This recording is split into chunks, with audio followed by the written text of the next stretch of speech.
Welcome, welcome, welcome. What's happening, founders? We are here for the Elevate podcast today. It's January 22nd. I'm so excited to be here along with my partner in crime, Mr. Simon Severino. Simon, what's happening? It's referral party. Yeah, we're having a referral party today. So if you're a founder thinking about like, how do I get more referrals? This is the show for you. So excited to be here. We're going to dive in and answer every question that a founder may potentially have about how to get started, run, and move in a great direction with a referral flywheel. If you don't have a referral flywheel, or if you don't even know what a flywheel is, again, stay tuned. This one's going to be great. And don't forget, pay attention. Next week, we're going to be diving into storytelling in sales. So if you feel like you suck on camera, not telling great stories, next week is going to be the one for you. But with that said, let's get into our content for today. Mr. Simon, we're diving right into the referral flywheel. First of all, any big wins? What are you doing? How you doing? Last week, we talked about the new app, and I was building it. Meanwhile, big win, 160 people are in the app, are having fun. They're completing the messaging challenge. So I put all my heart into a messaging challenge, 14 questions that guide you through nailing your positioning and messaging. I made a video for each one. They are completing it. And now they are ranking up the leaderboard, congratulating each other, reading what the others say. And so they're learning about themselves and the others. They are networking. Big win. I'm happy. Yeah, well, hey, getting Simon happy. I mean, like Simon says, if he's happy, it's happy, right? Let's go. So excited to hear that, Simon. Congratulations. We got a lot of stuff going on over at the Flow Chat camp as well. We have an affiliate program that's like busting out of the seams right now, which I'm really, really pleased about and excited about. I launched a new 30-day text campaign. So when we get into some marketing stuff, I want to drop that one on you guys because that campaign did $3 million in 60 days for a friend of mine. I'm going to show it to you guys when it's time. So that one's a really powerful one. We're testing at full scale right now, and I'll let you know our results as we go. But Simon, let's dive into referral systems and talk about it. What is a referral flywheel? Maybe let me just give a quick definition. Referral flywheel. So a flywheel in anywhere, what it is a device that creates centrifugal force, spinning force, that will continue to perpetuate on its own forever. That's the definition of a flywheel. What we want to build in everyone's business is a referral flywheel. So let's talk about it. Question one, Simon, to you. What are the foundational steps to creating a referral system that can scale effortlessly? Most people don't have a system. They just hope that they will get referrals. And that's the most terrible thing I've been hearing for the last 12 years. When I meet somebody, hey, what's your sales system? Well, I get referrals. How do you ask for referrals? I'm not asking. So how do you get referrals? Well, sometimes the phone rings. That is not a system, right? That's hope. Yikes. But it's happening. It's happening a lot. So that's probably 90% even of the people listening right now. Now, from there, how do you get to a referral flywheel? Step one is to define who your offer is for, what is it for, and to actually create a one-pager. Like, let me show you my referral one-pager. This is who you should refer to me. This is why. This is what I can do for them. So who's my ideal client? What do I deliver for them? And who is my ideal partner? Now you see who you can refer to me, why, and also who would be a great referral partner. So that's on two levels interesting, right? So the first step is you get clarity in written about who is the perfect referral for you. That's step one.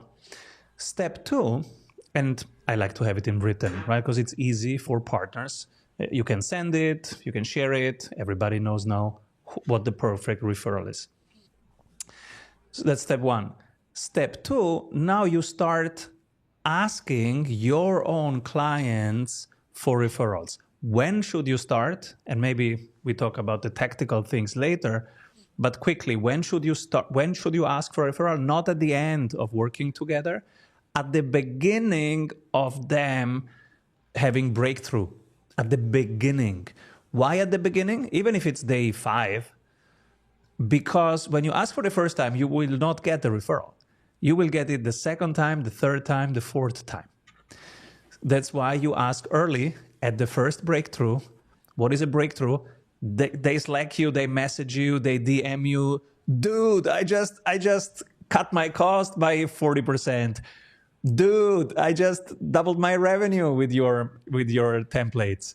That's when you ask for the first time. Don't expect a referral, but the second time you will ask, you will probably get one. So it's the second thing. That was, I need the noise. Come on, Simon, where's the noise, man? That was a... I think it's here. Then there it was. Cool. Yeah. So I just want to say that's a big point, man. I think that's a really valid point for everyone listening. When do you ask for referrals? Your answer was when your prospect or new client starts to have breakthroughs or micro transformational moments. Those are the key things to doing this. So totally a wonderful answer. Again, how do you start building a referral flywheel? Simon said the key thing is you got to know who you're looking for. So write it down on a piece of paper, create all of the clarity around how you could give somebody a one-sheeter like Simon shared and give that to somebody and they can look at it instantly and be like, oh yeah, I know 10 people that fit the description. And the only thing that's left now is a little bit of a bridge of helping that person connect you to the next person, right? And so when you do those kind of couple of things, you can actually have a referral system in your business. So most people are like, a system, it's got to have like all these working parts. No. If you have the clarity sheet and a way to help your current clients or prospects ask for referrals with that sheet, you now have a referral system in your business. Congratulations. It's an easy thing to do. Now let's talk about moving it to the next level, into a place where how do we create this flywheel thing that just keeps spinning forever? So Simon, question 2, diving in, how do you incentivize referrals in a way that feels authentic and non-transactional? Now again, we could talk money, we could talk other things, but just again, in your case, how do you incentivize people giving referrals to you? So let's go group by group. One group is your current clients. One group is your past clients. One group is your non-clients. Then we have the group, your colleagues, your employees. Then we have the group directly customer-facing versus non-customer-facing employees. So let's look at clients. How do you incentivize that? People are inherently motivated to help other people. They don't want to help you, and they don't care about your product, but they know people that need help. And so as soon as they find something that works, they are actually inherently interested in telling others. Look at people who do CrossFit for the second time. They start talking about CrossFit to everybody. It gets annoying. And it's not about CrossFit. I just want to make a point there. What Simon said was so true. There's so many fake gurus out there, right, that teach this or that or that or that, and they've never done the thing. And so unfortunately, us as consumers buy that stuff, which sucks because we've all been through it, and it never works. So what's interesting in a positive light or positive spin on what Simon just said is like, when somebody sells you something that actually gets the results, it's this refreshing vibe that you get. And it's like it creates desire to want to share it to other people because you're getting results. So that's a key point. If you're not getting people results right now, go back and figure out your minimum viable product and what can get people results. And get them the first result as fast as you can, and then help them to talk about that. That's what Simon's talking about. Keep going, Simon. You're awesome. You're on a roll. That's one. The other one is past clients. Catch up. Hey, how are you doing? I'm just wondering, it's 6 months later. I wanted to catch up. And then wait for a clue. Sometimes there is a clue in there that says, oh, by the way, who else needs this? And that's a great natural moment to ask, by the way, who else needs this? Okay, you don't need it right now. Who needs this? And then the third one is your non-clients. So this week you're having sales calls. Some of them you're not closing. Well, ask them who else needs this. Okay, you don't need this right now. Fine, I will circle back in 90 days. But now I'm curious, who needs this? So there are two outcomes of any sales conversation. One is you close the deal. The second one is you got a referral. And you always schedule the next call, but there are two outcomes, either closed deal or opened new opportunity. Love that, right? And when you do this correctly, what's really magical, Alex Ramosi says it best in a lot of his books and his stuff. And again, I've known Alex for a long time personally. Actually, I met him when he was sleeping on a couch, not making any money. Now he's making hundreds of millions, right? So, one of the things that he says is he created or he came up or he found this marketing formula that says if you can get every client to refer 1.1 people to you, okay? You've now created a flywheel that will grow your business to infinity. And all you need to do is keep that program running. So what Simon said a second ago, I think is really valuable. He said, what we need to do is create groups of people. So now we're going from just a referral. So the basic referral system again is, here's a piece of paper of who I'm searching for, and here's a script of how you can help the next person get your referral. That's a system. Now we're building on the foundation. What Simon said is break it into groups of people that could refer you. Clients, past clients, current employees, like there's buckets of people. And then you can start to build little tiny campaigns to run to each one of those groups. I call them micro campaigns.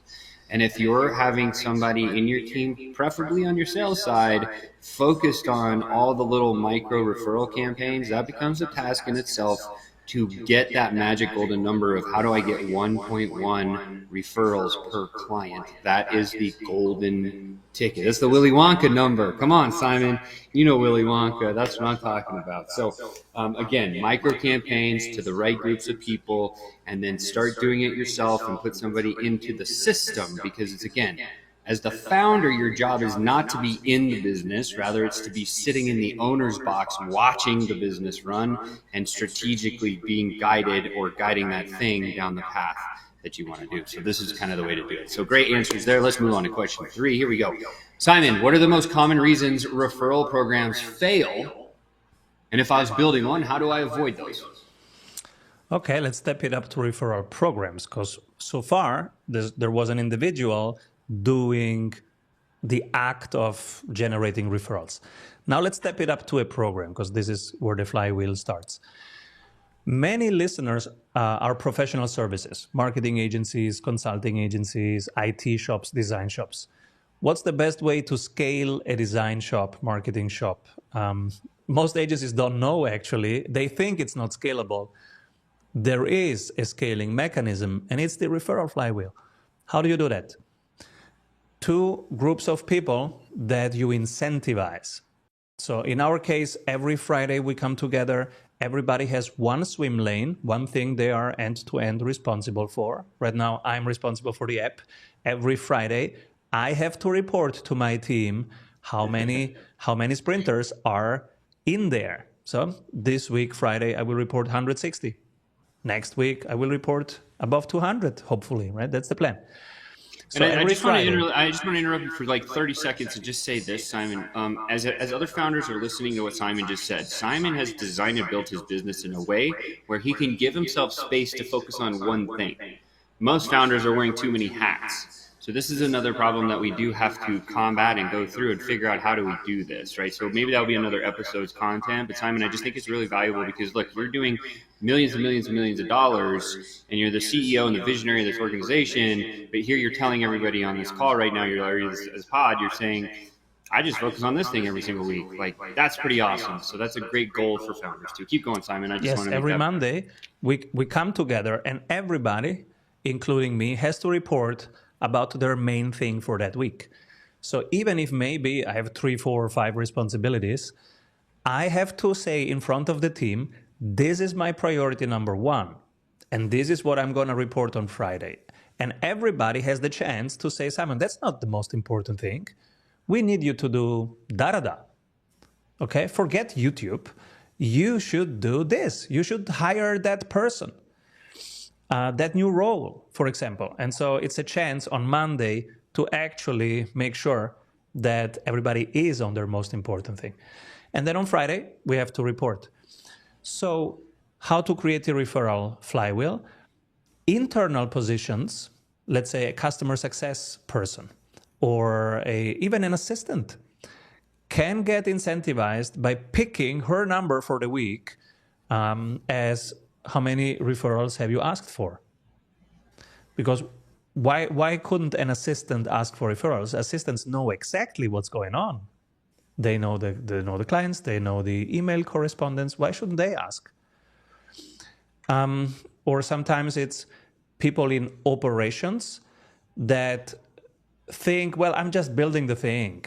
Right? Well, yeah, you are building the thing and you are seeing the backlog. So you are seeing what people actually pull, how they use it, how they misuse it. And you are one of them who has knowledge. And so you can incentivize even those people by saying, okay, build a thing. And on Friday, I want you to report how many opportunities for referrals did you see. You don't even have to ask, but tell me the opportunities so that the salespeople can ask or ask directly. Then you have operations, proper operations. For example, if you are in marketing, they are running the marketing campaigns. If you are in consulting, those are the people advising the clients. Those people you have to incentivize via referrals. Even part of the payment will be in percentage based on referrals, based on new business development. And part of new business development is each Friday, how many referrals did you ask for? That's an input metric in our focus card. And how many did you get? That's an output metric. And both are important because the output is not in your control. So if you pick only an output metric, you will be frustrated. The input is in your control. How many asks did you do? That's in your control. But if you measure only the input, that doesn't really matter. So you need both. And the input is important because that's in your control. So scaling an agency is mainly by incentivizing both internal and client-facing roles to continuously ask for referrals. And even in some weeks, they won't ask anybody. It's fine. It's fine. But you have that conversation on a Friday. And they can ask you questions. Oh, I'm not sure how do you ask? And then you have that conversation. It's Friday, and it's a very valuable conversation. Friggin' spot on. So let me just recap some bullet points because I like the bullet points, how I learn and live, and I learned so much from you. And so, as I understand today, number one, clarity on who your perfect client is that you can give to somebody to get a referral. A messaging system or a way to help that person. So number two, so you have the written thing. Number two, you have this, hey, Mr. Prospect, this is how I'd like you to ask to tee me up for this referral. So it's a way for them to, a bridge for them to actually help you. The next thing we need to do to avoid all of the pitfalls or a referral system failing is we got to have input metrics and output metrics. Okay, so how many referrals a week are you asking for? How many are you getting? That's an easy KPI to measure. And then the last piece is now we start to put a little bit of responsibility onto our sales, marketing, whoever, assistants, and so on and so forth, to say, hey, with your daily tasks, your job is part of this referral system. You have to ask for 2 referrals a week. You have 5 people in your company, times 2, you're now asking for 10 referrals per week. Some people aren't going to give you any. Some people are going to give you a lot. The cool news is this is a new entry point for your business so that you can actually allow more and more people to refer you. This also creates great testimonial stories and some other things that you can build off the back. So great stuff there, Simon. I think that's really awesome on how to avoid referral programs from failing. Let's move on to the next question. How do you track and measure the success of a referral program, and what metrics kind of matter most? We talked about inputs and output metrics. Like, Simon, what are the other ones that matter or make sense, and how do we measure the overall success of a referral program? Many people like to ask the NPS question. So how likely is it that you recommend us? And it's a good way, I think, to start, especially in the first years when you have a new product or a new service. So when we started our 90 days, we double your revenue consulting process, we were asking 3 times in 90 days for the NPS, and we wanted it to move up. And when you start asking it, it's very frustrating. You get some very low numbers because it goes from minus 100 to plus 100. So you get some pretty terrible numbers in the beginning. The good thing is from week to week, that's why every Friday you look at it so that you get it up 1% each Friday. And so when you get it up into the 60s, 70s, 80s, you can stop doing it. It will take time to get there. But as soon as you are in the 70s, 80s, you don't need to look at it anymore. Now you have a mature product or a mature program. You have a flagship program. You can probably double the price now because it is bulletproof. It works under different conditions in different countries, probably. Otherwise, you wouldn't get to that number. And now you can start teaching others. This is how I started the certification. So when we were here, I said, all right, guys, now I have something that works on repeat. I can certify other coaches now. Do you want to become a certified strategy sprints coach? And now you incentivize them by saying every Friday, you will ask them for referrals. This is how we grow the whole pie, the whole company. So you win, we win, the company wins. That's the overall flywheel on how to grow a brand, right? When everybody has a little flywheel, the whole thing has a flywheel. And so you bake it into the job description, into the agreements, and every Friday you learn from it. I mean, well said. I don't really have anything to add on that, guys. You heard it best from Simon because he's the man. He's done this thousands of times, as have I, and with other people just to help them get moving and rocking. That again, tracking and measuring the success of a referral program again starts with the basics. First of all, the checklist. Do you have that one sheeter? Do you have a way to help people ask for referrals for you? Right now, two, do you have who on your team? Who's the person? We got to find the who that can actually, we can bake this into the responsibilities.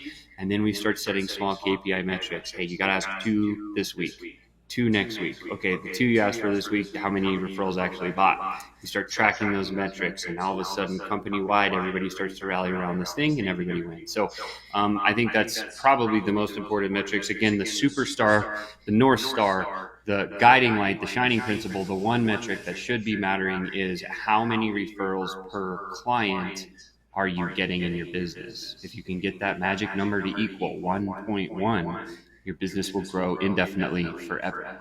So there's something really great to think about. I think that's awesome. Number 5, before we jump into lightning round, Simon, what strategies have you used to motivate not just your customers, but also employees, partners to actively refer for you? Yeah, in the end, it's cash flow, right? Can you distribute the cash flow from referrals as much as possible? So let's say you're a coach and you're using the brand and the processes. Yes, you can use them, but what if you can get that flywheel working for you? So now you're growing your business and you're making cash flow from these referrals. That's the most direct incentive. Right? Everybody makes more money. I think like cash flow, number one, absolutely all the time. Like, hey, get a referral amount or something like that. A lot of companies build affiliate programs that are designed for this. It's just disguised as, here's my affiliate program, just refer me people that you know. That's what an affiliate program is the basic bones. And so I think there's, if you missed our episode last week, go back and catch it on gamification, because we talked a lot of stuff about how to gamify certain parts of your business. Referrals is definitely one of them. A lot of ways that I've seen this done. Number one, somebody says, say you have a program you're selling for $5,000 or whatever. Maybe it's a 6-month program or a 3-month program, something like that. And you're like, okay, if you bring me 5 people, your course for the next 2 months is free. Okay, so that's a cool way to incentivize somebody, right? Another way to do it, hey, every time this person pays me every single month, you get dollars, right? Another way to pay somebody to do that. Another way to do it is to promise merch. If you happen to sell shirts or hats or stuff that, like books, like Simon's got books out. I'm writing books right now, so we'll have them soon. But the idea is, hey, if you bring me one person, I'm actually going to send you an autographed copy of my book. Again, it's an exchange of value, right? So there's just a lot of ways to think through some of the ways to motivate not just your customers, but your employees. One of the things we also do is like, hey, if you refer X people this month, this quarter, we give you a single night with an in-home chef doing an experience. Cool way to get somebody to do that, right? So a lot of cool things that you can do there. Okay, let's move on to the lightning round. Simon, do you have anything to add before we move into the lightning round? One thing that we are exploring is who gets motivated by which kind of incentives. Some people get motivated by money, other people get motivated by other things. And the other things, they're hard to get to, but sometimes they're motivated by getting feedback on something that they're building. So we're working with entrepreneurs. They, for example, if they get feedback on something that they are building, if they get attention on something that they want attention to, sometimes that's more worth to them than a monetary component. So maybe over the next weeks, I will have more insights. But what we are looking into right now is what are different incentives for affiliates that are non-monetary, especially because the monetary are usually small. And so what else can be a win-win situation? But it's an open question. I don't have an answer. I would definitely encourage you to look down the route of direct mail. One of the things that I learned from Russell Brunson early in the game when I was first, and this is why he sends out stuff in the mail, and I actually haven't done it, so shame on me for not following my coach's orders. But I mean, we've done it. We did build a big merch store. We did send out a lot of merch and stuff like that, but he's got it built into his systems. And so one of the things that he found to be incredibly motivating for people that do referral stuff is to send them an unexpected gift in the mail, whether it be your book, whether it be a shirt, a hat, and it's just a quick short note to say, hey, thinking of you, want to say thanks for the referral. Here's this cool shirt.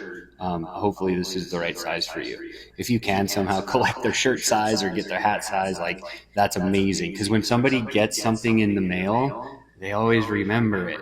Here's the big thing that I see as a trend in the whole entire industry right now. Back in the 1970s, 1980s, all direct marketing was direct mail. That's why we call it direct marketing, because it was in the mail, right? After about 1983, 1985, 1987, internet born 1990, what happened was the shift from the industry went from direct mail in the USPS into the internet game, right? And so now all these Gen Zers, all these younger millennials have never received any good direct marketing mail in their mailbox. So if you come out and you actually drop that in their mailbox, it will be so refreshing to them, so new to them, they'll never forget who you are, because 99% of businesses don't do this. Yes, it's a little bit of a cost, but again, as you build this referral flywheel, you should generate some cash flow. Keep a little kitty from some of that money, and then start using that to fund those little gifts like that. That will grow your business crazy. So cool ideas to think about. Let's move on to the two lightning round. We need like a lightning sound. I don't know what the lightning one is like. That'd be cool. But what's the biggest mistake you've made when building a referral system, and what'd you learn from it? Mistakes from the referral. The first one was not being crystal clear on who is the best referral 5 levels deep. Maybe you just say, oh, it's for insert broad category here, like it's for female entrepreneurs. Well, that's not very specific. The more specific 5 levels deep, the better. And our mistake was just assuming that it's specific if you don't write it down, and then even if you have it specific, that it lands on the other side very specific. That's why we wrote it down 5 levels deep, and we send it and we share it, but it came from the mistake of just assuming. Yeah, that was, I was actually going to say almost the exact same mistake that I've made a number of times, is just not being specific enough. And the worst mistake I ever made, I had a dear friend, we just sold him, he got started. And I'm like, hey, who else do you care about that should, be going on this adventure with you? And he goes, oh, you need to talk to my friend Scott. So he teased me up with Scott. I got on the phone with Scott, and I had so much pressure from my other friend that I just closed that I felt I had to work to do anything I could to close this deal so I could compensate my buddy. And so I closed the deal. Okay, yeah, great, Sean, that's awesome. But this guy, Scott, became the biggest pain in the ass client we'd ever had. And it was hell to get rid of him. That was the biggest mistake that I ever made. And so again, one of the big things, the lesson that I learned was, if somebody is a friend or somebody's a close person that refers somebody to you, say thank you very much for the referral. Just understand that, like, good or bad, like whatever happens happens, and there's no pressure for me to actually go close this deal for you, right? Because I had that pressure that was sitting on my shoulders, and that caused me to force a bad client into my company, which caused all kinds of shitty chaos. And so that's the one other big mistake that I made when I was doing referral stuff. But I think if you have a very clear picture, again, the system that we built, this clarity sheet that Simon showed earlier today, it's got to show, what is it again? What are the three things? You got to say who it is. What are the other two in your sheet? So it's like who's the ideal referral, 5 levels deep. Okay. What can you help them accomplish or solve? Transformation you can give them. Yep. And the third part is, who is an ideal strategic partner? Perfect. Okay. So when you have that sheet, and now you have a little script or something that you can share with them, say, here's how you can ask to team me up. Now you have a system, right? And so that system can go out. So if I didn't have that system at the time, then I struggled with this one thing. So if I had said, hey, well, actually, here's my sheet. Like, does your buddy fit this criteria? My friend would have said no. And then I'd be like, sorry, I'm not taking the call. Didn't waste my time. We can move on and actually make some progress with the business. So just, again, I think the other big lesson here that I learned was, as a sales professional, as a founder of your business, you're always selling, right? Everyone's always wearing a sales hat. Remember, the person that can say no has all the power. So if you can say, no, you're not a good fit to come into my business. A lot of times when I take sales calls, and I've heard Simon do the same thing, you don't really qualify. Like, I can't help you. That's sometimes the best thing you can ever say to a prospect. P.S. All right. Last question here. Simon, I don't think this is true, but I can't wait to ask you this question. I'm so excited right now.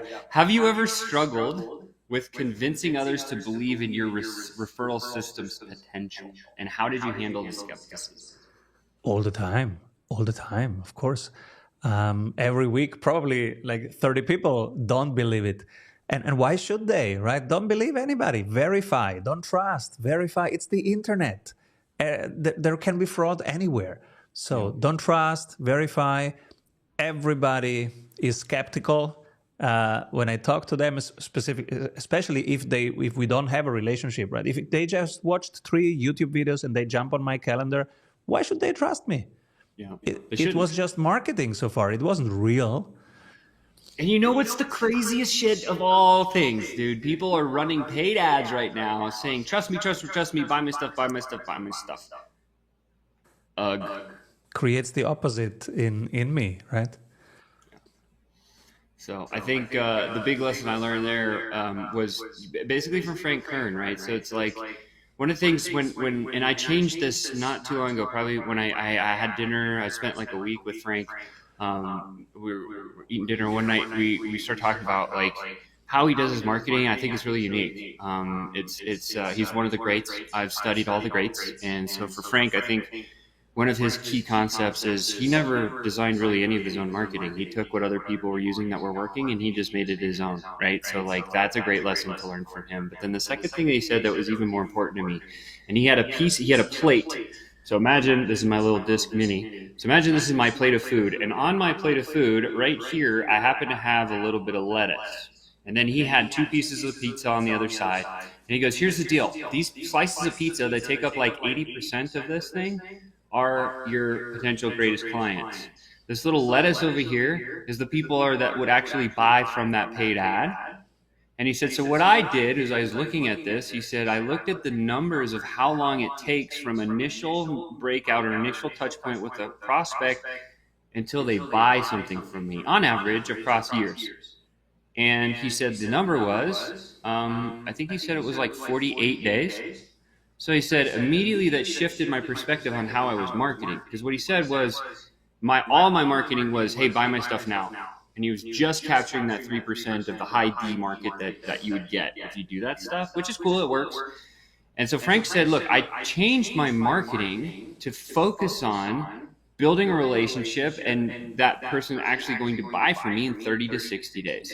Of course, I had call to actions on my stuff and everything else, but it was like, here's the value that I'm going to shower on you for 30, 45 days, because I know that's how long it takes, and I'm going to tell my team just to like lay off on the front side, and his business exploded. So what I started doing about 6, 8 months ago, and I've seen it start to really work for us now, is all your marketing should be tuned to bridge the introduction and then run it for a period. Now, in our case, our average is 41 days, or actually for me to close a deal is 41 days. My team's a little higher. And so I know if I position the first piece of marketing out there, that's going to be like, hey, this person can buy in 41 days. What should I say to them today? And I start looking through that lens of building content. Guess what?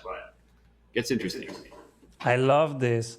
And maybe our next episode should be why you should kill funnels, not have funnels. We have something we're else. Doing we're doing storytelling, so we'll have to do kill funnel. In 2 weeks. So what we did a few years ago, we said we kill funnels. We just don't have funnels anymore. Instead, we will have orbits.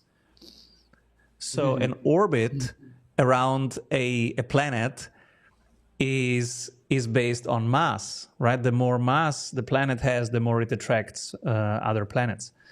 And so how can you create orbit around you? And this is why we started doing all these things like the Sprint Club and the Mastermind and all these things. Because now, okay, you have your message and you're helping a few people. Okay, cool. They orbit around you. Then you send them emails, so they still orbit here instead of, orbiting somewhere else. So they come back. Because it's fine. You're competing with all kinds of other things, right? Their dog, their family, their attention-seeking president, all kinds of stuff. And then, but if you create enough mass here, they will come back. Right? They forget about it. So they go good. watch Netflix. That's a great analogy. But they will come back. And then on that, you can now create additional things. So we started the mastermind. Now we have the app. The app is the ultimate orbit thing. Because right now people ask me, Simon, you were always a high-ticket guy. Why do you have a low-ticket offer now? And I said, because it's orbit. And I go, what? It's orbit. So if you are on their phone, that's orbit. That's mass. If they listen to you on a podcast, that's orbit. Because if you are in their ear 45 minutes every week, not even their wife has 45 minutes uninterrupted attention. That's orbit. It's mass. We want to give people. I love this orbit concept. I'm going to actually definitely play with it because I think it's a cool one, and we should definitely talk about. It's not funnels, it's orbits. Yeah. Because I think that'd be a great topic. But in the comments below, if you think that'd be a cool topic, drop that. Let us know. And any other topic you guys want to know about, we have an agenda, but we always listen to you guys first. So drop comments. This is a conversation, not just a one-way street. One of the things that I would share, the other way that it was, we have an agenda is an understatement. You have an agenda, and then I'm wondering what the agenda is. But that makes it fun. It makes it different and innovative and fresh, and nobody knows what's going to happen. So that's why we love this pod. And thank you for tuning in, PS. Don't forget to smash that like button and subscribe to the channel. But check this out. The idea that I learned, which I think really complements the orbiting thing, is the business that has the most entry points. Now, Simon just said he has an app, he has a mastermind, he has a book, he has this pod, he has all his content on all the socials. Each one of those things creates mass. It's also an entry point. So if anyone who's ever seen him, they can pick and choose the entry point they like the most, and they can consume content the way they like to consume content because Simon is omnipresent. That's what it means to go conversation domination across all channels. When you have every modality that the way somebody can consume and you're just all over the place, think Nike, right? They have more entry points than almost anyone on the planet, and they sell more shoes than anyone on the planet. So it's this idea of you got to slowly create new entry points. Now, when you're first starting, this is really challenging to do. Choose one and stick with one until you make like $1 million. Then you have a little bit of cash flow. Now you can start generating new entry points. So like in case in point, when I started most every one of my businesses, it's always been block and tackle, one-to-one, close a deal on the call, and then get a new client and help them succeed. Go back and repeat the action, right? So I've done that for 30 years. I've trained hundreds of, I should say, like 8,000 people that I've trained to do this, right? So it's quite a few people. And that's the key. So find one avenue that helps and then create other entry points. So what do I mean? So I'm doing one-to-one block and tackles sales one-on-one on a call. Now I want to say, oh, hey, I've got this cool lead magnet. So now I've created this lead magnet based on what I've heard, and I've put it into some of my content. So I'm publishing, people can absorb my lead magnet, and guess what? Instead of me block and tackling through like DMs, they just book a call right from this entry point. Same thing with Simon. Somebody gets in the app. They're like, damn, this is amazing. I can't believe you got Jay Abraham's content in here. This is insane. You're giving it to me for free until April 1st. Like, what am I thinking? Like, by the way, if you don't have the app, go get it now so you can get that stuff. And then it's like, I like the app. I'm going to consume more of Simon's stuff. Entry point for them, right? So it's this idea of like creating more and more entry points as your business can afford and grow and scale with them. And don't suffocate it by trying to do like 50 at once. Focus on one first. Make it work. Build the next one. Build the next one. This is how you build an infrastructure that's impenetrable. So that's Orbit. And with that said, guys, that's going to wrap it up for today. We're just going to land it on one word: is create an orbit for your business. You will win. If you don't know what that means, we're going to talk about it in 2 weeks. But next week, we'll be back to talk about storytelling in sales specifically. We may even have a guest speaker. Really excited about this. Simon, thank you for being here. Take us home, man. What you got to say? See you next week, everyone. I love you. Keep rolling. Thanks, Sean, for holding the space and being so amazing. See you next week. Bye now. Avoid trying to do thousands of things that doesn't work. We have 274 templates for your business success. Reach your ambitious goals with one-on-one sprint coach. We double your revenue in 90 days. This would run well even when you are on vacation. Discover how 1,600 business owners have regained their freedom using the Strategy Sprints blueprints. How they enjoy living their dream and watching their business scale. Get the exact checklists they use to go from stressed to fulfilled using the Strategy Sprints method. Order your